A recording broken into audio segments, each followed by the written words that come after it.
Hello guys, কেমন আছো তোমরা সবাই? আশা করি ভালোই আছো। আমিও খুব ভালো আছি। আর তোমাদের সাথে আমি একটা কথা শেয়ার করার জন্য ব্লগটা করছি।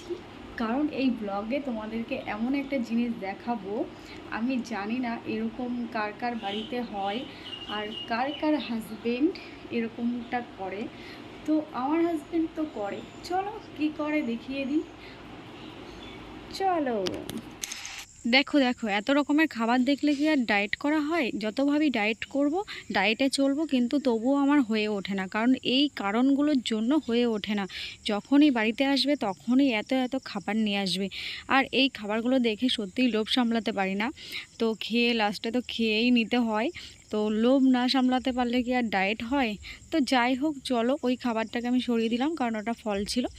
এই যে মেন যে খাবারটা সেটা এই যে, আর মোমো মোমো যেটাতে বেশি ফ্যাট, আমার কিন্তু সেটার দিকেই বারবার চোখ চলে যায়। যতভাবেই খাবো না, তবুও সেদিকেই আমার চোখ চলে যায়।